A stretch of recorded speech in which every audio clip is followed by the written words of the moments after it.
మీ మోకాల నొప్పులకు ఎటువంటి సర్జరీ లేకుండా ఎపియాన్ పెయిన్ క్లినిక్ అందిస్తున్న అత్యాధునిక చికిత్స. నమస్తే శ్రీనివాస్. నమస్కారం జయ గారు. శ్రీనివాస్ గారు, ఆరోగ్యంగా ఉండాలంటే సమతుల్య ఆహారం తీసుకోమని చెప్తూ ఉంటారు. అంటే విటమిన్స్, మినరల్స్, కార్బోహైడ్రేట్స్, ఫైబర్, ఇట్లా అన్ని రకాలుగా సమతుల్య ఆహారం. ఈరోజు అయితే ఫైబర్ గురించి మాట్లాడదాం అనుకుంటున్నానండి. దీనివల్ల అసలు ఉపయోగం ఏమిటి? సో మనం మొదలుపెట్టిన దాని ప్రకారము సమతుల్యమైన ఆహారం అన్నప్పుడు వాళ్ళు బయోకెమిస్టులు ఏమంటారంటే ఎసెన్షియల్ ఫుడ్స్ అంటారు. అంటే ఏంటి, మన శరీరం కొన్ని తయారు చేసుకోలేదు, బయట నుంచి ఇవ్వాలి దాన్ని. సో అట్లాంటివి మనకి అవి లేకపోతే జబ్బులు వస్తున్నాయని పూర్వకాలం, అంటే ఇవి తినకపోవడం వల్ల. ఫర్ ఎగ్జాంపుల్ ఇప్పుడు చాలామంది బ్రిటిష్ టైంలో ఎక్కువ సముద్రయానం చేసేవాళ్ళు. నెలల తరబడి బయట ఉంటాడు, ఎప్పుడో 2 నెలల తర్వాత వస్తాడు. వాళ్ళకి పళ్ళు తినడానికి, పళ్ళు కుళ్ళిపోతాయి కదా, పళ్ళు తీసుకెళ్ళేవాళ్ళు కదా, నెల ఉండేవి తీసుకెళ్ళేవాళ్ళు. సో వైటమిన్ సి ఉన్న పళ్ళు, ఆరెంజెస్ తీసుకెళ్ళకపోవడం వల్ల వాళ్ళకి జబ్బు, స్కర్వీ అనే ప్రాబ్లం రావడం మొదలైంది. సో సింపుల్గా మనం వైటమిన్ సి ఉన్న పళ్ళు తింటే సరిపోతుంది అర్థమైంది వాళ్ళకి. సో ఏంటి, వైటమిన్ సి మనకి లేదు కాబట్టి బయట నుంచి తినాలి. ఓకే. సో అట్లాగా ఎసెన్షియల్ ఫ్యాటీ యాసిడ్స్ ఉన్నాయి. అంటే మన శరీరం అన్ని ఫ్యాట్స్ తయారు చేసుకోలేదు, బయట నుంచి కొన్ని ఫ్యాట్స్ ఇవ్వాలి. ఎసెన్షియల్ ప్రోటీన్స్ అని ఉన్నాయి. మన శరీరం అన్ని ప్రోటీన్స్ తయారు చేసుకోలేదు, కొన్ని బయట నుంచి ఇవ్వాలి. కానీ ఎసెన్షియల్ కార్బోహైడ్రేట్స్ అనేవి లేవండి. అంటే ఏమిటి, రైస్ సంబంధించినటువంటి శరీరానికి అవసరం లేదు, బయట నుంచి పెట్టాల్సిన అవసరం లేదు. మనం ఉన్నదానికంటే అధికంగా తింటున్నాం కాబట్టి జబ్బులు వస్తున్నాయి. శరీరానికి అవసరం లే, కానీ మనం రోజుకు 3 సార్లు ఇస్తున్నాం దానికి. మనకి రుచి ఇష్టం కాబట్టి, మన తల్లిదండ్రులు ఎవరో చెప్పారు కాబట్టి, మన కల్చరల్ ప్రోగ్రామింగ్ వల్ల మాత్రమే ఇస్తున్నాం. శరీరానికి అవసరం లేదు. ఓకే. సో మొదట అది. నెక్స్ట్ ఇప్పుడు దీంట్లో భాగంగా ఇప్పుడు ఫైబర్కి వచ్చాం మనం. ఇప్పుడు వెస్ట్లో అండి చాలా స్టడీస్ చేశారు. వెస్ట్లో అంటే యూరోప్లో కానివ్వండి, అమెరికాలో కానివ్వండి, కొన్ని ఎస్పెషల్లీ వయసు పెరుగుతున్నప్పుడు వాళ్ళకి కొన్ని రకాల జబ్బులు వస్తున్నాయి. ఎందుకు వస్తున్నాయంటే ఎందుకంటే వాళ్ళకి ప్రాసెస్డ్ ఫుడ్ ఎక్కువ. సో వాళ్ళకి చూసినప్పుడు వీళ్ళు ఫైబర్ తినడం లేదు కాబట్టి వీళ్ళకి ఈ ప్రాబ్లమ్స్ వస్తున్నాయి అని చెప్పి ఫైబర్ ఎక్కువ తినండి, అన్ప్రాసెస్డ్ ఫుడ్, ఎక్కువగా ఉడికించినటువంటి ఫుడ్, న్యాచురల్గా ఉండేది అది తినడం మొదలుపెట్టిన తర్వాత ఈ జబ్బులు తగ్గిపోతాయని వాళ్ళకి తెలిసింది. అందుకనే మీరు టిపికల్ వెస్ట్రన్ ఫుడ్ చూస్తే వాళ్ళకి బాయిల్డ్ మీట్ ఉంటుంది, పక్కన గ్రీన్ వెజిటబుల్స్ ఉంటాయి. అవును. సో ఇది సలాడ్స్ ఎక్కువగా తింటూ ఉంటారు. సో ఈ green leafy vegetables, fibre sources వాళ్ళ ఇప్పుడు మనకి ఎట్లాగైతే పొద్దున్న లేస్తే ఇడ్లీలు, మధ్యాహ్నం ఆ భోజనం, రాత్రి పెరుగన్నం ఇలా అలవాటు అయిపోయిందో వెస్ట్రన్ డైట్లోకి వచ్చేసింది. Exactly sir.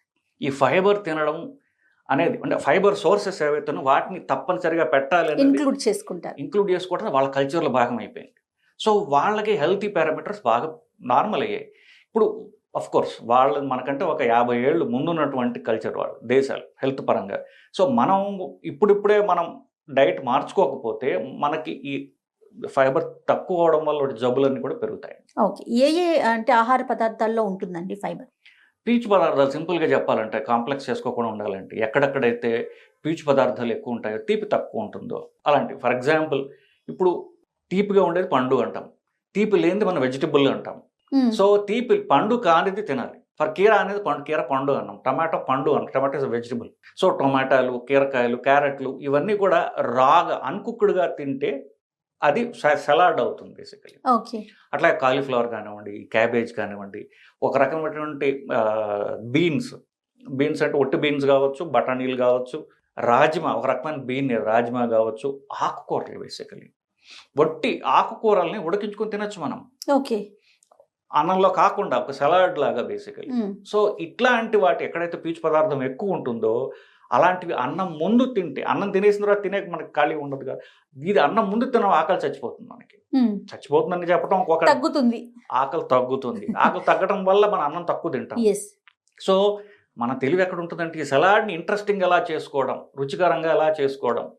అంటే you are looking forward it. For example మీరు ఏదైనా మంచి రెస్టారెంట్కి వెళ్ళారనుకోండి, సలాడ్ అంటే వాళ్ళు భలే రుచిగా తయారు చేస్తారు, దాంట్లో డ్రెస్సింగ్ అనేస్తారు, రకరకాలుగా నోటికి టేస్టీగా అనిపిస్తుంది, తినాలనిపిస్తుంది. ఎగ్జాక్ట్లీ. సో అట్లాంటివి ఎలా చేసుకోవాలని అది మన కల్చర్లో లేదు బేసికలీ.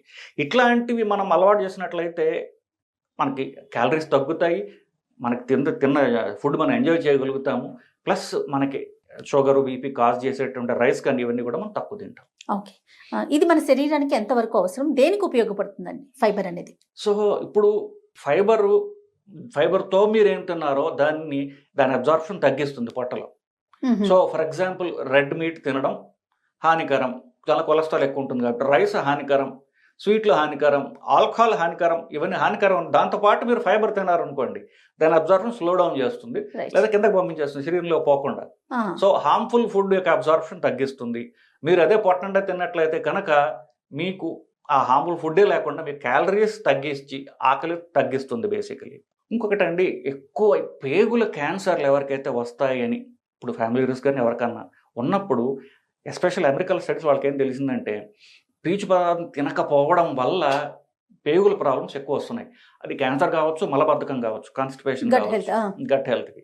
సో వీళ్ళల్లో ఫైబర్ తినడం అనేది చాలా చాలా ముఖ్యం, ఎస్పెషల్ రాత్రి తినాలి. సో రాత్రి మీరు తినే ఫుడ్లో ఫైబర్ కంటెంట్ ఎంత ఎక్కువ అంటే 40 నుండి 50 గ్రాములు అంటారు, కనీసం 20 గ్రాముల దాకా తినగలిగితే చాలు. 20 గ్రాములు అంటే మీరు చెప్పినట్టుగా ఇందాక మన సోర్సెస్ ఏవే చెప్పాము, వీటన్నిటిని రాత్రి తినడం వల్ల పొట్ట ఫిల్లింగ్గా ఉంటుంది. నెక్స్ట్ రోజు మీకు గట్ ఖాళీ అవుతుంది. గట్లో ప్రొడ్యూస్ అయ్యేటటువంటి విష పదార్థాలు ఏమైతే ఇవి బయటకు తీసుకుపోతుంది, గట్ పెద్దదవుతుంది అనమాట. సో గట్ హెల్త్కి, గట్ ప్రాబ్లమ్స్కి, క్యాన్సర్లకి ఒక రక కొలాన్ అంటే పెద్ద పేగుల క్యాన్సర్కి తినకపోవడం వల్ల అని డెఫినెట్గా స్టడీస్ ఉన్నాయి మన దగ్గర. సో ఇది తగ్గిస్తుంది. దీంతో పాటుగా మనం తినేటటువంటి హానికరమైనటువంటి రైస్ ఫర్ ఎగ్జాంపుల్, వీటి అబ్జార్ప్షన్ తగ్గిస్తుంది బేసికలీ. సో ఇది అన్నం ముందు తినడం వల్ల ఈ అడ్వాంటేజెస్ ఉంటాయి. ఇందాక మీరు మాటలో రాగా తీసుకోవటం ఏ ఐటమ్ అయినా కూడా అనేసి అన్నారు, ఈవెన్ ఫ్రూట్స్ అయినా అండ్ వెజ్జీస్ అయినా కూడా. కానీ మనకి జ్యూస్ ఫార్మేట్ అనేది ఒకటి అలవాటు చేసేసుకున్నాం, అంటే ఈజీగా వెళ్ళిపోతుంది. ఒకటి తినే ప్లేస్లో ఈవెన్ పెద్దవాళ్ళకైనా పిల్లలైనా మారం చేస్తారని చెప్పి ఒక ప్లేస్లో 2 వెళ్ళిపోతాయని జ్యూస్ చేసి తాగేస్తాం. అది మరి అంటే దాంట్లోంచి ఫైబర్ అనేది వస్తుందా, అదేమన్నా ఇష్యూ అవుతుందా? ఒక పండులో ఫైబర్ తీసేస్తే మిగిలేదా జ్యూస్ అండి? ఫైబర్ తీస్తే మిగిలేదా? అంతే కదా. సో దాన్ని గ్రైండ్ చేసేసి ఫైబర్ వడగట్టేసి ఆ ఫైబర్ పక్కన పారేసి మిగిలిన తాగుతున్నాం. ఎగ్జాక్ట్లీ ఏదైతే మనకి అవసరం లేదో అది తీసుకుంటున్నాం, అవసరం ఉందని పారేస్తున్నాం బేసికల్లీ. సో కానీ దానికి ఎందుకు ఎక్కడైతే మనకి మంచి ఉందో ఉపయోగం ఉందో తెలుసుకోకపోవడం వల్ల, ఇప్పుడు ఒక పండు ఉందనుకోండి, పండులో రసంలో మనకి క్యాలరీస్ ఉన్నాయి, ఫ్రక్టోజ్ ఉంది. ఆ పండులో ఉన్నటువంటి పీచులో మనకి మంచి చేసేవి ఉన్నాయి, రుచి దానిలో కూడా ఉంటుంది బేసికలీ. సో మనం పారేయాల్సింది రసం, తినాల్సింది ఫైబర్, లేదా 2 combination. Is eat the whole fruit if you want, whole vegetable if you want. నేను పొద్దున్నే లేచి నాకు షుగర్ ఉందండి, సో నేను కొబ్బరికాయ కాదు ఏంటిది ఆనపకాయ లేదా సొరకాయ రసం తాగుతా, ఇలాంటివి చెప్తుంటారు. సొరకాయ రసం తాగడం తినగల, సొరకాయ తినొచ్చుగా, అది పొట్ట నిండిపోతుంది, నీకు ఆకలి తగ్గిపోతుంది కదా. సో ఈ రసాలు తాగడం అనేది చాలా హార్మ్ఫుల్ అనేది యాక్చువల్లీ మన NIN గైడ్లైన్స్లోనే చెప్పారండి. మనం రీసెంట్గా హైదరాబాద్ NIN ఇచ్చినటువంటి గైడ్లైన్స్లో రసం తాగడం చాలా హానికరం బేసికలీ. హానికరం అన్న మాట కొంచెం స్ట్రాంగ్ కావచ్చు, అది దానివల్ల మీ ఉపయోగం లేదంటారు, పూర్తిగా ఉపయోగం లేనిది. ఆ యాక్చువల్ గుడ్ థింగ్ ఏదవుతుందో దాన్ని మీరు తీసుకోవట్లేకపోతున్నారు. So eat the whole fruit if you want. ఇప్పుడు పైనాపిల్ ఉందండి, పైనాపిల్ ఎంత పీచ్ ఉంటుంది, అఫ్ కోర్స్ క్యాలరీస్ ఎక్కువ ఉంటాయి, పైనాపిల్లో పీచ్ ఎక్కువగా ఉంటుంది. సో హోల్ పైనాపిల్లో తింటే ఈ తీపిదనాన్ని ఆ పీచ్ కంట్రోల్ చేస్తుంది. సో పైనాపిల్ రసం తాగామనుకోండి, దానిలో ప్యూర్ క్యాలరీస్, దానిపై షుగర్ కూడా వేసుకుంటారు.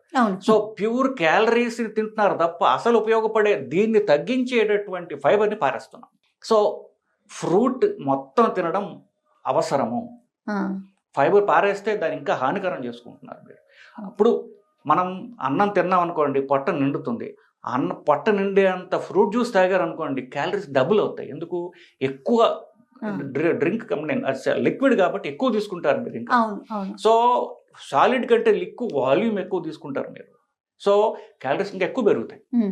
సో క్యాలరీస్ తగ్గించుకోవాలనుకుంటే ఈ ఫైబర్ అనేది చాలా చాలా అవసరం అండి. సో ఏదేమైనా అంటే ఫైబర్ అనేది మన బాడీకి అవసరం కాబట్టి అది ఎక్కడ రా కంటెంట్లో దొరుకుతుందో దాన్ని తీసుకోవటం మంచిదంట. పచ్చి వెజిటబుల్స్ తినడం అనేది ముఖ్యం. ఉడకపెట్టనటువంటి వెజిటబుల్స్, ఆకుకూరలు ముఖ్యంగా. ఆకుకూరలు ఉడకబెట్టాల్సి వస్తుంది. సో ఆకుకూరలు ఉడకబెట్టి మీరు కాస్త ఉప్పు దొలుకొని తినచ్చు బేసిక్లీ. అది ఒక సలాడ్ లాగా తినచ్చు. ఇన్ఫ్యాక్ట్ నేను అన్ని తోటకూర, చుక్కకూర దాకా నేను తినగలను. అన్నం ముందు, లంచ్ ముందు తింటాం, బాగుంటుంది యాక్చువల్లీ. It's good. కొంచెం రైట్గా వేయించి ఉడకబెట్టి జస్ట్ అలా వేయించి ఉప్పు కారాలు పోపు వేస్తారు. It's good actually. సో కొంచెం మైల్డ్లీ ప్రాసెస్డ్ ఆకుకూరలు, మిగతా సలాడ్స్ తినడం ఎలాగా అనేటటువంటిది మనం నేర్చుకోవాలి, మన కల్చర్లో లేదు అది. సో అది నేర్చుకోవటం రియల్ హెల్త్. ఒక చిన్న మీకు ఒక టిట్బిట్ ఇస్తా. అమల గారు ఒక ఇంటర్వ్యూలో చెప్పారు ఆవిడ. సో ఆవిడ హెల్తీ ఫుడ్ ఎలా తీసుకోవడం ఆవిడ ప్యాషన్ అట. So she employed A cook. ఒక కొంచెం కాస్ట్లీ అయినా కుక్ని ఎంప్లాయ్ చేసింది ఆవిడ. ఒక వీడియోలో కూడా చూపించారు ఆవిడ. సో ఆ ఏమిటి కుక్డ్ బీన్స్, జస్ట్ ఉడకబెట్టినటువంటి బీన్స్ ఇట్లాంటివి ఆ డైట్లో పెట్టడం వల్ల వాళ్ళ ఫ్యామిలీ హెల్త్ ఎంత మారింది అని ఆవిడ ఒక వీడియో చేశారు ఆవిడ. ఇంక్లూడింగ్ అప్పుడు నాగార్జున గారు ఉన్నటువంటి ఆయన వయసులో ఎక్కువ తక్కువ వాట్ ఎవర్ ఏజ్ లో ఫిట్నెస్ ఎంత ఫిట్ గా ఉంటారు ఆయన. అవునండి. అది సీక్రెట్ మా డైట్, దానికి మా కుక్ చేసినటువంటి healthy weight change, especially fibre ఓ ఓ అని ఆవిడ చెప్పడం వీడియో నేను చూసాను. సో మన ఆహారపు అలవాట్లే మన శరీర ఆరోగ్యాన్ని పెంచుతాయి. ఆహారాన్ని వండేవాళ్ళు ఎవరైతే ఆడవాళ్ళు ఉన్నారో